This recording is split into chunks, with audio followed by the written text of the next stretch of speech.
जी, पूज्या माता शक्ति, नगर राज्य समाज के सभी पदाधिकारीगण, उपस्थित आर्य बंधुओं, अभी हम महर्षि दयानंद सरस्वती का जीवन चरित्र सुन रहे थे और ऋषि का जीवन चरित्र ऐसा है, लगता है कि इसको सुनते ही रहें।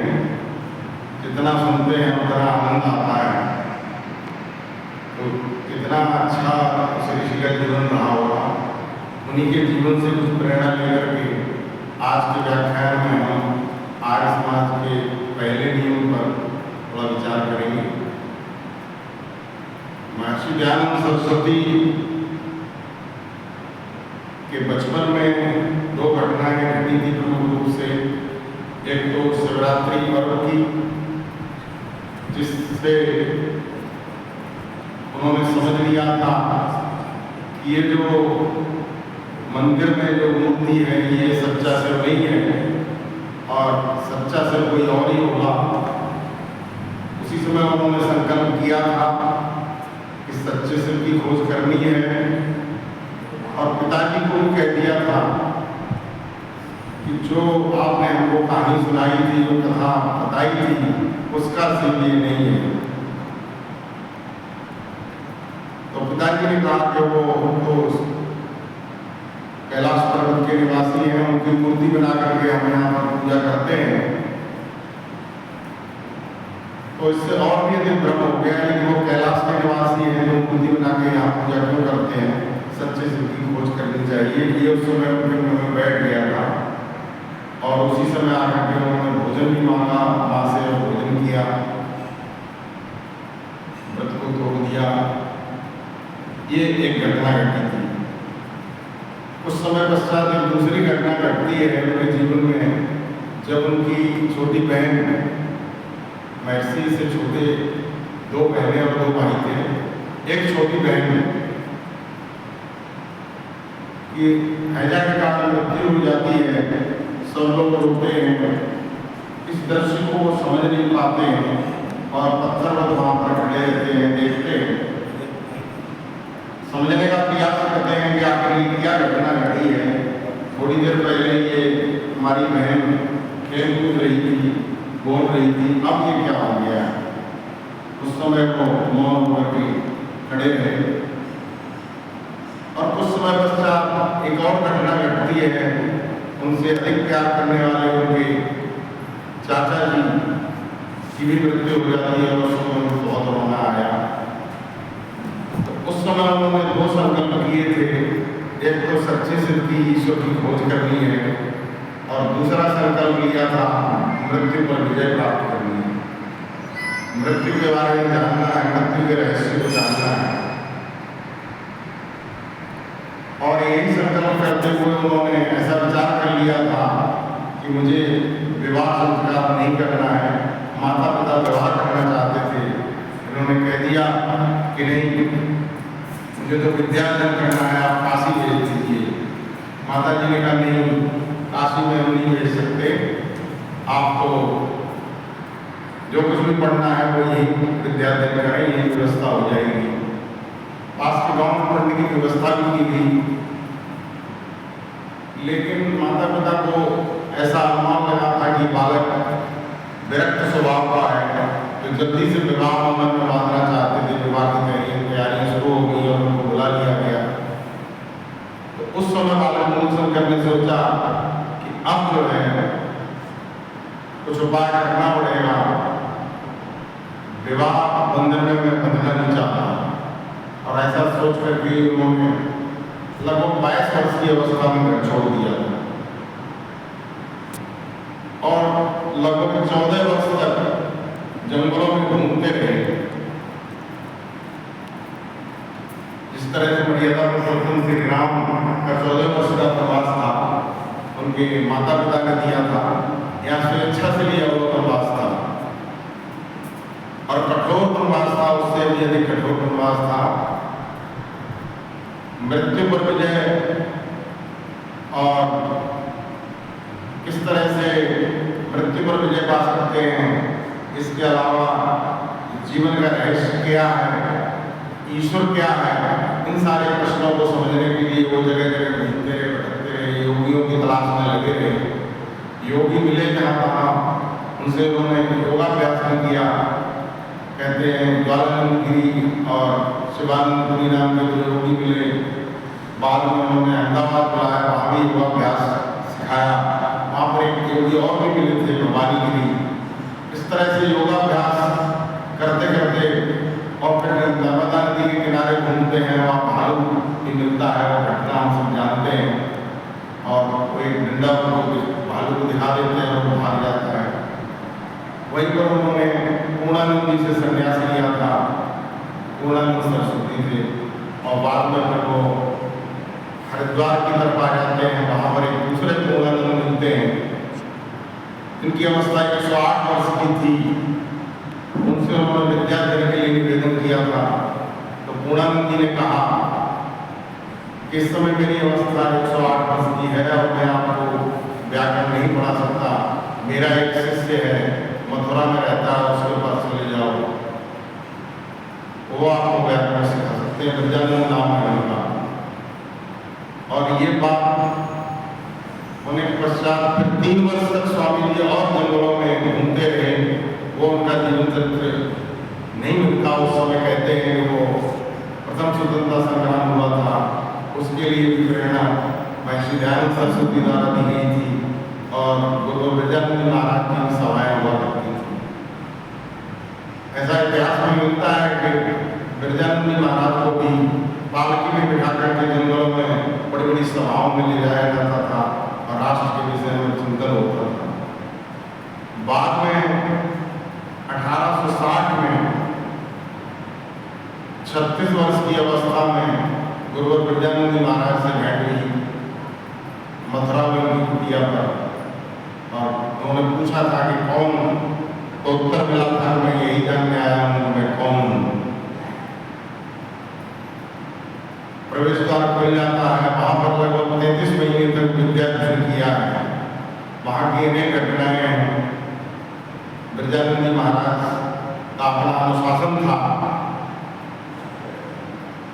वो एक बार पढ़ा दिया करते थे, दोबारा नहीं पढ़ाया करते थे।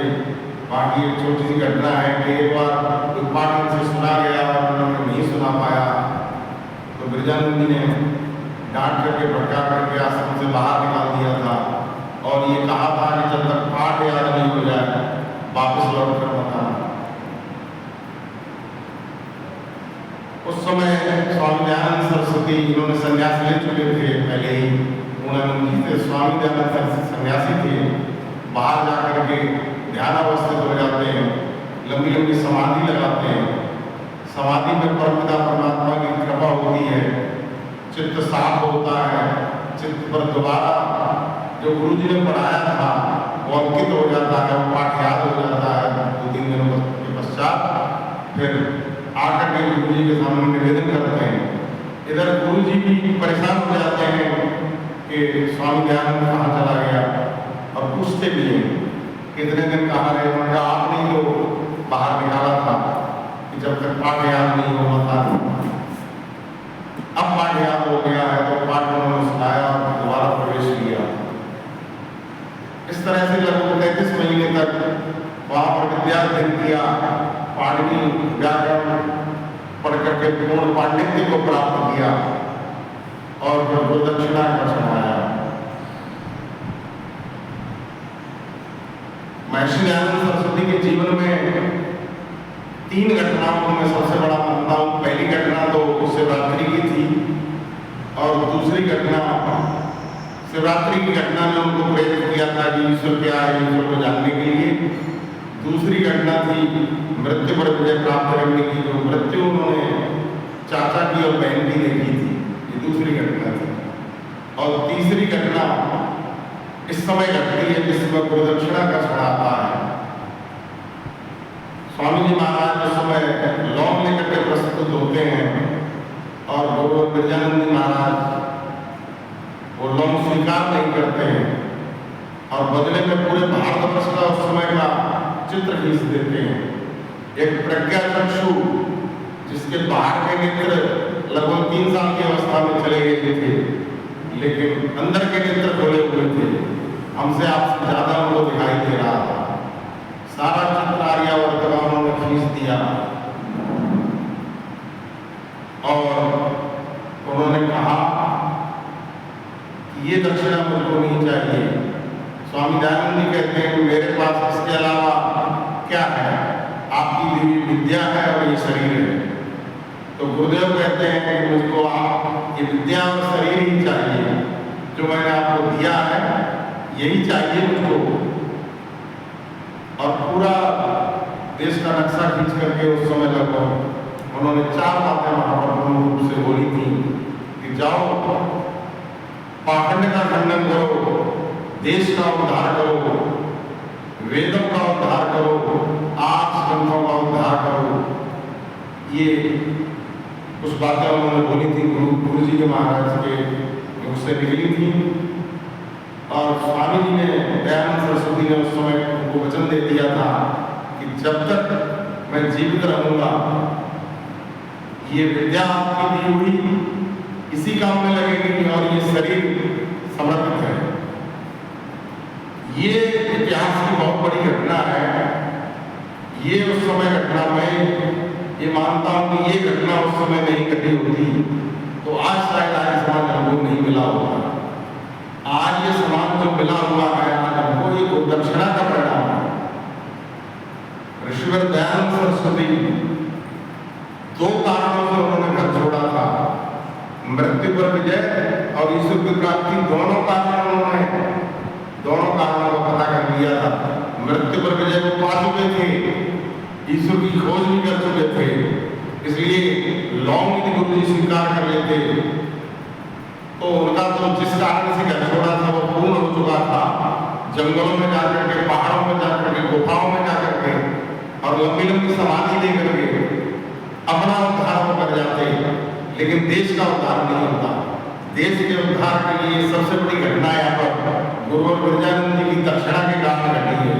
जितने भी ये गुरुकुल हैं तो परोपकारी सभा है, आर्य समाज है, गोपशा दक्षिणी सभा है, ये सारा गुरुदक्षिणा का परिणाम है। ये गुरु जी महाराज ने गुरुदक्षिणा मांगी थी, ये उस समय की सबसे बड़ी ऐतिहासिक घटना है।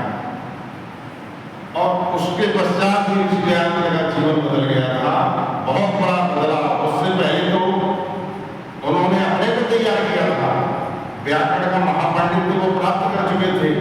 उससे पहले आपने जीवन चरित्र में पढ़ा कि स्वामी जी जंगलों में घूमते हैं, 18 घंटे की समाधि लेते हैं। कोई व्यक्ति उनको रात को 12 बजे उठ के देखता है तो समाधि में बैठे हुए, 3 बजे देखता है तो समाधि में बैठे हुए, 6 बजे देखता है तो समाधि में बैठे हुए, जिस समय देखता है समाधि में बैठे हुए। ईश्वर को पा लिया था, उसके आनंद में मग्न थे, नहीं तो वो इतनी लंबी समाधि क्यों लगाते। ईश्वर को पा लिया था उन्होंने, मृत्यु पर विजय पा ली थी। इसका तो उदाहरण उनके अंतिम समय के दृश्य को देख करके हो जाता है। तो दोनों कारण उनके दूर हो गए थे, लेकिन गुरु ब्रजानंद जी ने वहां पर एक दक्षिणा भी मांगी है। उसके बाद उनका सामाजिक क्षेत्र का जीवन शुरू होता है। इसके कारण फिर उन्होंने फिर वहां से वो निकले थे और निकलने के पश्चात उन्होंने सबसे पहले आगरा में जाकर के निवास किया था। स्वामी जी महाराज ने लिखा है कि मैं आगरा रहता था और मथुरा वहां से 56 किलोमीटर दूर है। जब मैं अवधूत अवस्था में था तो आगरा से मथुरा एक दौड़ में पहुंच जाता था, वापस आ जाता था। कई शंकाओं का निवारण करने के लिए गुरु जी के पास जाया करता था। तो उन्होंने वहां पर आगरा में रहकर के सबसे पहले संध्या पर एक पुस्तक भी लिखी थी, संध्योपासना। वो पुस्तक यद्यपि आज उपलब्ध नहीं है, खोजकर वो उस समय उन्होंने लिखी थी। प्रथम पुस्तक थी महर्षि की और दूसरी पुस्तक भागवत खंडन पर लिखी थी, वो तो मिल जाती है, उसका संकलन तो हो चुका है। तो एक तो उन्होंने गोपशा दक्षिणी सभा की वहां भूमिका बनाई थी, जिसकी स्थापना बाद में रेवाड़ी में हुई। और फिर 1875 में पाखंड के खंडन के लिए, देश के उद्धार के लिए आर्य समाज की स्थापना मुंबई में की। और 1880 में पहले मेरठ में परोपकारी सभा की और बाद में उदयपुर में उस सभा की दोबारा स्थापना की और वहां पर 23 सदस्य बनाए थे। वह पूर्ण रूप से वो सभा की स्थापना मानी जाती है। उस समय महाराणा सज्जन सिंह को उन्होंने वहां का अध्यक्ष बनाया था। तो तो वेदों के उद्धार के लिए पौराणिक सभा की स्थापना कर दी। पाखंड के खंडन के लिए, देश के उपकार के लिए उन्होंने आर्य समाज की स्थापना कर दी। संसार का उपकार करना है समाज का मुख्य उद्देश्य अर्थात शारीरिक, आत्मिक और सामाजिक उन्नति करना। इसी तरह से गोपशायद की सभा की स्थापना की, देश समाज के देश के उपकार के लिए, समाज के निम्न वर्ग को भी जोड़ने के लिए। और आर्ष और अनार्ष की भी चर्चा इसमें भी चल रही थी। आर्ष ग्रंथों के उद्धार के लिए उन्होंने गुरुकुल फर्रुखाबाद, गुरुकुल मिर्जापुर, गुरुकुल काशी और जगह जगह उन्होंने गुरुकुल भी खोले थे। और गुरु बिरजानंद महाराज ने उनको एक दृष्टि दी थी आर्ष और अनार्ष की। वो कहा करते थे कि आर्ष ग्रंथ रहें और अनार्ष ग्रंथ जो है वो समाप्त होने चाहिए। संसार में जो कुछ भी बोलबाला जो आज खत्म हुआ है वो अनार्ष ग्रंथों के कारण है।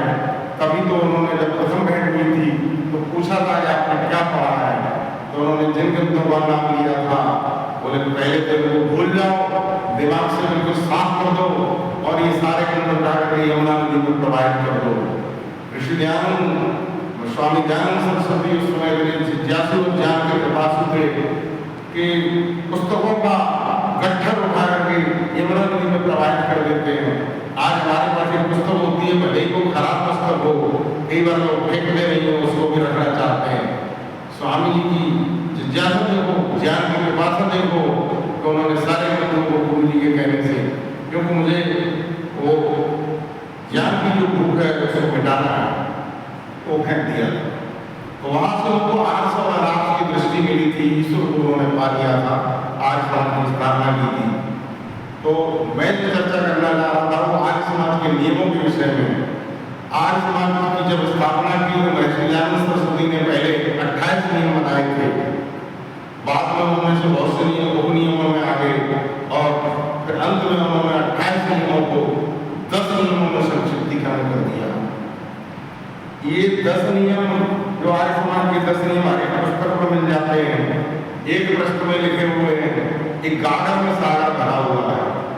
ये 10 नियम बहुत बड़ा ज्ञान का भंडार है। इतना 10 नियमों में सारा कुछ कह देना, ये मेरे हिसाब से एक ऋषि की आत्मा का ही काम था, जो उन्होंने इतनी बड़ी बड़ी बातें और इन 10 नियमों में समेट करके जैसे ऐसे रख दी जैसे भविष्य में कोई वैदिक विश्व होगा तो इस रूप में होगा। उसमें पहले 3 नियम आस्तिकता पर आधारित हैं और अंतिम 7 नियम समाज से संबंधित हैं। दुनिया का कोई भी व्यक्ति अंतिम 7 नियमों को अस्वीकार नहीं करता। हर व्यक्ति आज स्वीकार कर रहा है, भले उन पर नहीं चल पा रहा हो, वो अलग विषय है। सत्य को कोई ग्रहण नहीं कर पा रहा है, वो अलग विषय है। सत्य को ग्रहण करने और सत्य को छोड़ने में सर्वदा उद्यत रहना चाहिए, हर व्यक्ति मानता है। संसार का उपकार होना चाहिए, हर एक कोई मानता है। प्रत्येक को अपनी उन्नति से संतुष्ट नहीं रहना चाहिए, सबकी उन्नति में उन्नति हो, इसमें कोई गलती नहीं है। अंतिम 7 नियमों को 70% आर्य समाज का को लोग माने हुए बैठे हुए हैं। पहले 3 नियम दार्शनिक होने के कारण लोग अभी तक समझ नहीं पाए। यदि वो समझ जाते हैं तो आर्य समाज सब जगह आर्य समाज। और पहले 3 नियम आस्तिकता पर आधारित है, सारा घटना यहीं पर है। ऋषि दयानंद कहते हैं सब सत्य विद्या और जो पदार्थ विद्या से जाने जाते हैं उनका आत्मा परमेश्वर है। बहुत से लोग ये कहा करते हैं कि आर्य समाज के लोग नास्तिक होते हैं। आज तक भी आर्य समाज में बहुत से लोग इसलिए नहीं आते कि शायद आर्य समाज के लोग नास्तिक होते हैं। ऋषि दयानंद से दूरी बना के रखे लोग हैं। पंडित लेखनाथ जी जब जीवन चरित्र के लिए टंकारा पहुंचे थे तो ऋषि दयानंद के जो घर वाले लोग थे, परिवार के लोग थे, उन्होंने उनका जीवन चरित्र बताने से मना कर दिया था। दूरी बना के रखते थे। ये नास्तिक थे मूलशंकर या दयानंद, वो ऐसा मान करके बैठे हुए, क्योंकि उन्होंने आस्तिकता तो उस जड़ पदार्थों की पूजा को ही मान रखा था। उल्टी पूजा चल पड़ी थी, ईश्वर को समझ ही नहीं गए थे। अब देखिए ईश्वर, ऋषि दयानंद ने घर छोड़ा था ईश्वर की खोज के लिए, तुलसीदास ने घर छोड़ा था, उनकी पत्नी ने भटकाना था तो उसके कारण घर छोड़ दिया था। गौतम बुद्ध ने घर छोड़ा था, घर छोड़ने के बाद भी काफी देर तक पत्नी और बच्चों को देखते रहे। ऋषि दयानंद का बैरागी कुछ निराला था, पीछे मुड़ करके नहीं देखा। जीवन चरित्र में आप कथा में वो लिखते हैं कि मैं अपने घर का पता, अपने संबंधियों का पता, अपने गांव का पता मैं इसलिए नहीं लिखना चाहता कि जिस बीमारी से मैं छूट चुका हूँ और जिस लोगोपकार के काम को मैंने अपने हाथ में लिया है वो दोबारा मेरे पीछे पड़ जाएगी। उन्होंने कभी अपने घर तक का पता नहीं बताया। कितना बड़ा बैराग्य था ऋषि दयानंद को। आज लोग संन्यास ले लेते हैं, कपड़े रख लेते हैं, घर की गाथा गाते रहते हैं। तो ऋषि दयानंद निकले ही घर के, किसकी खोज में निकले थे? ईश्वर की खोज में। ईश्वर का पता तो वही बता पाएगा जिसने ईश्वर की खोज की। 14 वर्ष तक जंगल में काम जानते हैं, ईश्वर की खोज करते रहे। कोई महात्मा कहीं पर भी मिलता था, कोई साधु योगी तपस्वी जहां मिलता था वहां तक पहुंचे, वो छोड़ा नहीं उन्होंने किसी को। और अंत में योगाभ्यास के द्वारा पा लिया और पा करके फिर वो ईश्वर कैसा है आसमान के दूसरे नियम में लिख दिया उसको। और पहले नियम में कहते हैं कि सब सत्य विद्या और जो पदार्थ विद्या से जाने जाते हैं उन सबका आदि मूल परमेश्वर है। यहाँ पर ईश्वर और परमेश्वर भी, इनमें भी अंतर है, थोड़ा समझे। कई बार जो है हम एक ही समझ लेते हैं। ऋषि दयानंद ने 2 शब्द लिए हैं यहाँ पर। पहले में परमेश्वर लिया है, दूसरे में ईश्वर लिया है। वेद में एक मंत्र आता है कि जो सृष्टि है ये तो एक पाद में है, उस परमपिता परमात्मा के 3 पाद और है, उसको पूर्ण रूप से कोई नहीं जान सकता। तभी उसको पारब्रह्म परमेश्वर कहते हैं। सृष्टि से पूर्व जो ईश्वर था वो परमेश्वर। ईश्वर तो हमें कब जाना? जब इस संसार के सारी के आज भी लोग नहीं जानते ईश्वर को। आज समाज के लोग तो जान रहे हैं, आज समाज के लोग तो जान रहे हैं कि कोई भी काम बिना किसी के किए चेतन के नहीं हो सकता। इसलिए संसार में जो व्यवस्था दिखाई दे रही है वो किसी चेतन सत्ता के कारण है, उसका नाम ईश्वर है। ये तो हमें कब जाना? जब सृष्टि की उत्पत्ति हो चुकी थी। लेकिन सृष्टि की उत्पत्ति नहीं हुई थी तब भी तो कुछ था, उसी का नाम था परमेश्वर। वही परमेश्वर परम सत्ता, सब सत्य विद्या और जो पदार्थ विद्या से जाने जाते हैं उन सबका आदि मूल परमेश्वर है। जो कुछ भी दिखाई दे रहा है ये आस्तिकता का बहुत बड़ा नियम है। जो लोग कहते हैं कि आज समाज के लोग ईश्वर को नहीं मानते, उनको पहला नियम समझना चाहिए, दूसरा नियम समझना चाहिए, तीसरा नियम समझना चाहिए और ऋषि दयानंद की साधना को देखना चाहिए। 18 घंटे तक समाधि में बैठे हुए, 5-6 घंटे 3-4 घंटे की समाधि तो रोजाना किया करते थे। और उदयपुर के अंदर उनको 24 घंटे की समाधि लगाए हुए भी देखा गया है। जो व्यक्ति एक आसन पर बिना हिलाए, बिना कुछ खाए पिए, किसी भी आवश्यकता की पूर्ति किए बिना एक ही आसन पर बैठा हुआ ईश्वर के आनंद में मग्न हो रहा है, इससे बड़ा ईश्वर का आस्तिकता का और प्रमाण क्या होगा? फिर वो कहते हैं सब सत्य विद्या और जो पदार्थ विद्या से जाने जाते हैं सबका आदि मूल परमेश्वर है। सत्य विद्या, उन्होंने विद्या के आगे सत्य शब्द लगाया है क्योंकि आज संसार में विद्याएं तो बहुत हैं। हमारे पतन का कारण क्या है? पतन का कारण ये है कि हम सत्य विद्या से दूर हो गए। वो सत्य विद्या क्या है उसको तीसरे नियम में कह दिया। वेद सब सत्य विद्याओं का पुस्तक है। वेद का पढ़ना पढ़ाना सुनना सुनाना सवालों और परम धर्म है। याद रखो जो कुछ भी संसार में विद्या है, मैं जो कुछ भी बोल रहा हूँ मेरी नहीं है। मैंने कहीं से किसी ऋषि से, किसी ग्रंथ से, कहीं न कहीं किसी महापुरुष से प्राप्त की है। ये माइक है, मैं बोल रहा हूँ। मुझे इस माइक की जानकारी जिस समय मेरा जन्म हुआ था मुझे नहीं थी, ये भी बताने वाला कोई व्यक्ति है। आपके पास जितनी भी विद्या है वो आपकी बनी नहीं है, आपको किसी न किसी ने सिखाई है। याद रखो मनुष्य का जन्म और पशु पक्षियों के जन्म में थोड़ा सा अंतर है। परमपिता परमात्मा ने पशु पक्षियों को जन्म दिया, उनको एक ट्रैक दे दिया, एक रास्ता दे दिया, उसी पर वो चलेंगे। शेर जो है कभी मांस खाते हुए भी पापी नहीं है और गाय घास खाते हुए भी पुण्यात्मा नहीं है, क्योंकि उनको वही रास्ता बताया गया है। और ध्यान रखना, जितने भी पशु पक्षी और जितने भी जीव जंतु इस संसार में हैं, कोई भी पशु पक्षी जन्म से लेकर मृत्यु पर्यंत अब कोई पाप कर्म नहीं करता, अपने रास्ते से अलग नहीं हटता। पाप कर्म करने वाला कौन है? मनुष्य। अभी आपने देखा होगा ना, सभाओं में कोई विषय लिया जाता है, उस पर वाद विवाद हो जाते हैं। अभी शास्त्रार्थ की बात चल रही थी, तो इस शास्त्रार्थ किसमें होंगे? जहाँ बुद्धि होगी, जहाँ बुद्धि का विषय होगा। परमपिता परमात्मा ने मनुष्य को बुद्धि विशेष दी है। तो दूसरे पक्षियों में ये बुद्धि नहीं है, उनको केवल उतनी बुद्धि है जिससे उनका काम कर सके। मनुष्य अभी कोई भी विषय लिया जाए, आपने कहीं भी देखा होगा, किसी भी सभा में देखो, एक विषय पर 4 मुद्दे हो जाते हैं, क्योंकि सबके बुद्धि की इस तरह अलग है। तो परमपिता परमात्मा ने मनुष्य जो योनि बनाई, उसमें बुद्धि की विशेषता दी। अब देखो, जब हमको आंख दी थी, परमपिता परमात्मा ने जन्म दिया कि आंखें मिली, कान मिले, 5 ज्ञानेंद्रियां मिली। आंख से पहले परमपिता परमात्मा ने सूरज बना दिया था। सूर्य चंद्रमसो धाता यथा पूर्वम कल्पित, सूरज पहले बना दिया।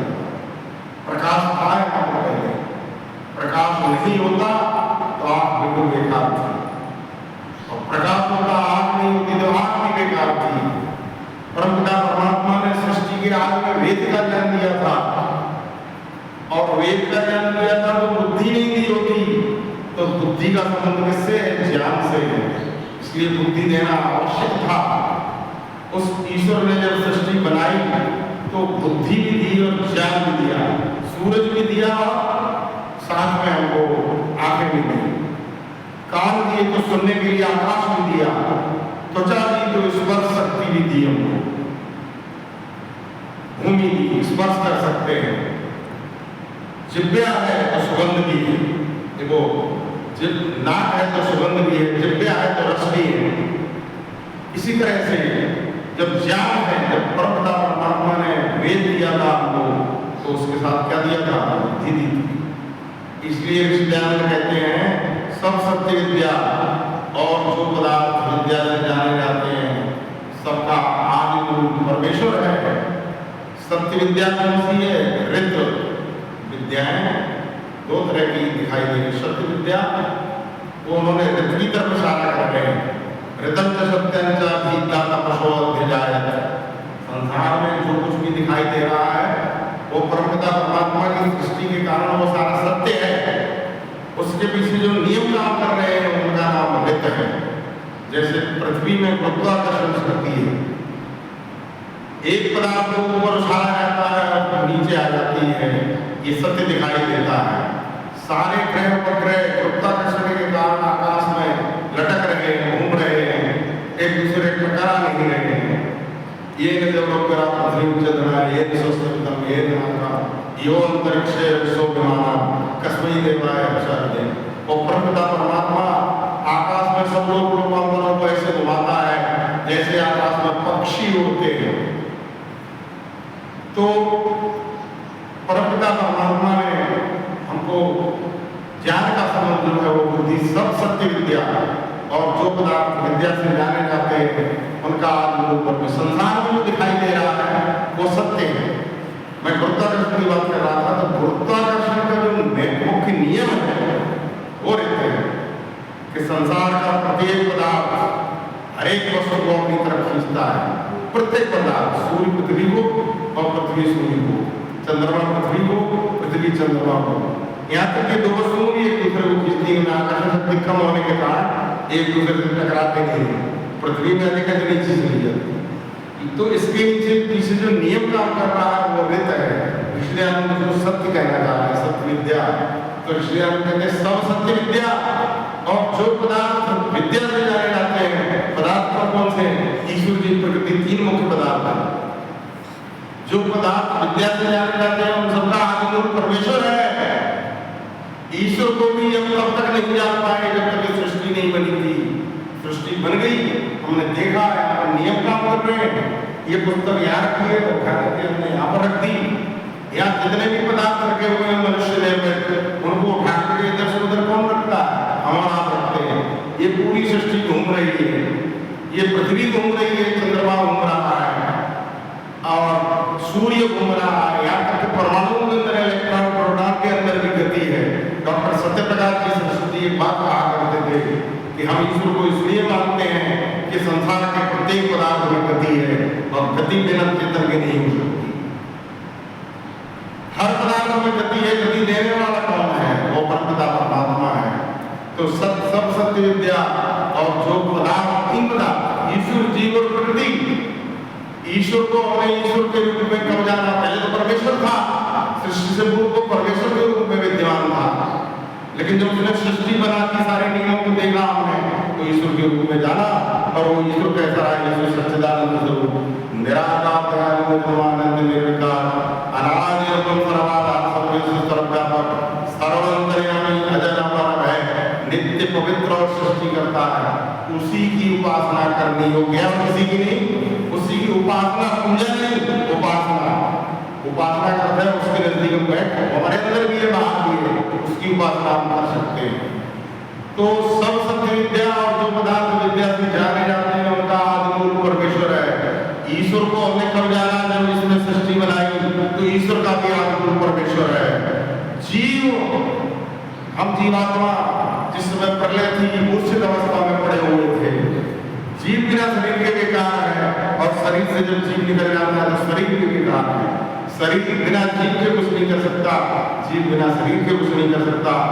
जीवात्मा जो मूर्छित अवस्था में पड़े हुए थे, सृष्टि की जब रचना हुई, उनको शरीर दिए गए, तो इन सबका आदिमूल भी परमेश्वर है। पूर्व जन्मों के कर्मों के अनुसार सृष्टि की उत्पत्ति हुई। सब सत्य विद्या जो पदार्थ विद्या से जाने जाते हैं, पदार्थ तीन है, ईश्वर, जीव और प्रकृति। जीव को हमने जीव के रूप में कब जाना? जब ये संसार में सृष्टि हुई और ये सारे जीव दिखाई दिए। तो इसका आदिमूल कौन है? परमपिता परमात्मा। और तीसरा पदार्थ है प्रकृति।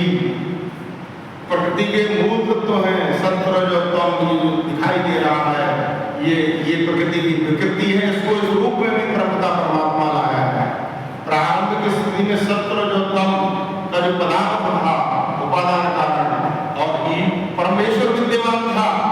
उस परमेश्वर ने सत्व, रज, तम जो पदार्थ विद्यमान था, और जीवात्मा के कर्मों के अनुसार विभिन्न शरीर रचना कर दी। जिस तरह से घरों में माँ भोजन बनाती है, तो भोजन खाने वाला भी चाहिए, भोजन बनाने के लिए आटा भी चाहिए और दाल भी चाहिए, और बनाने वाली माँ भी चाहिए। तो माँ जो बनाती है, वहाँ पर माँ, सबकी माँ ईश्वर है, परमपिता परमात्मा। तुम्हें तो माता जब पिता तुम्हें को माँ है। उसने सृष्टि की रचना की थी, और किस पदार्थ से की थी? जैसे यहाँ पर दाल और सब्जी और आटा है, उसी तरह से वहाँ पर प्रकृति सत्व और रजतम में जो प्रकृति थी, उसको इस रूप में लाने के लिए किसके लिए बनाया है? हम सब जीवों के कल्याण के लिए सृष्टि की रचना की है कि हम यहाँ पर आकर मनुष्य, खास तौर से ये मनुष्य जन्म का उद्देश्य है। मनुष्य जन्म का उद्देश्य है पिछले कुछ कर्म के भोग रह गए वो भोगना, और अपवर्ग की प्राप्ति, मुक्ति की तरफ जाना, हर वर्ग का मोक्ष।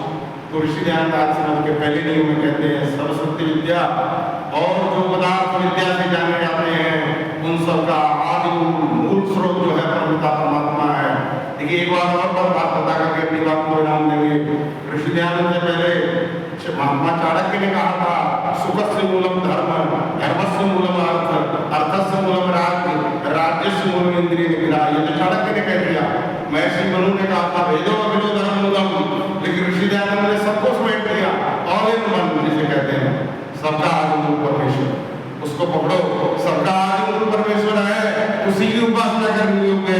सारा धर्म उसी से निकला है। तो ऋषि दयानंद मूल शंकर थे, उन्होंने मूल को पकड़ा था। इसी के साथ मैं अपनी वाणी को विराम देता हूँ। आप सभी ने ध्यान से सुना, बहुत बहुत